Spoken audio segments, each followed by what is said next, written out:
how's it going? Today we're gonna check out another strategy for Xaku and how it works. I've been having a blast with this warframe lately. Xaku is very fun to use and does a pretty decent job on almost all mission types. On top of its abilities being strong, Xaku can also add more damage for your weapons with their first ability. We're gonna put Zata's Whisper aside for today though, cause we aren't actually going to use it for today's video.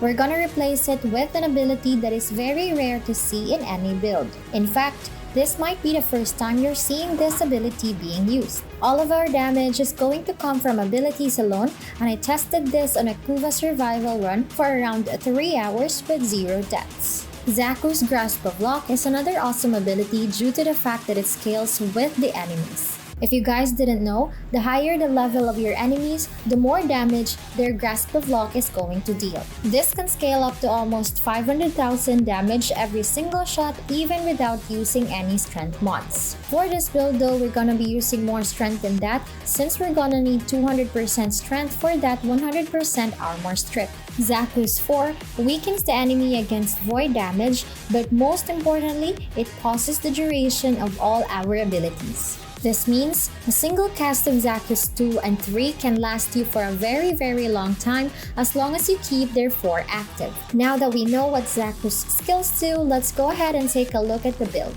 We're modding Xaku with a negative efficiency and high range. The number of guns you can steal from enemies with Xaku's 2, by the way, scales with range. A maximum of 16 guns can be achieved with 267% range. It doesn't seem like we're going to need that many gun replicas though, so 235% range with 14 guns was enough for me. For the aura slot, we've got Brief Respite for instant shield regen when we cast our 4, Rolling Guard because Acolyte Violence can actually kill us if we're not careful, Strength, Duration, and Range mods. Prime Flow for increased maximum energy pool, and Natural Talent for faster casting speed. The rest of the strength we need is gonna come from our Arcane Molt Augmented. We've also got Molt Efficiency to increase our duration even further while our shields are active. I'm sure some of you already noticed that I don't have any type of CC, and that is because we're going to be invisible almost 100% of the time. We can achieve this by using a unique mod for the Hura's Kubro, which is Stalk. The amazing part of this build is that as long as we don't use our weapons and there are enemies within 24 meters, we can stay invisible indefinitely.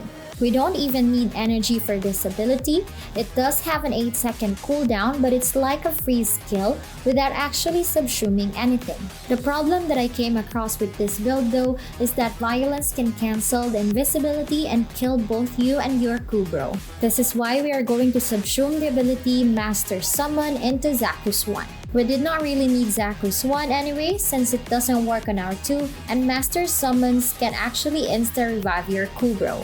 For the mods, you really only need 4 here, which are Medi-Pet Kit to extend the bleed out timer, Animal Instinct for loot and enemy radar, Fetch for loot vacuum, and Stalk for your invisibility. For the excess capacity, you don't really need anything else, so you can just put whatever you want. I used the Xeneric Focus School for energy since you're gonna be killing slower to start while you're stacking up your Molt Arcanes. It doesn't really have that much of an impact though, so you can just use one energy pad instead and use a school that you prefer. If you can't subsume Master Summons for some reason, Vaseline can be a great alternative since it makes your first few revives instantaneous. It also gives you 100% more revive speed when you're out of insta revive. Absolutely no weapons needed for this build, so you just put whatever you want. Just be careful not to use it though since it will break your invisibility. That's it for this build. If this helped you, share it with your friends. If you enjoyed my content, please consider liking and subscribe to my channel. I'm working on more builds that works with this strategy such as Gara, Protea, Atlas, and even Grendel. So make sure you hit that notification bell if you don't want to miss my next uploads. Stay safe everyone and have a great day. Bye!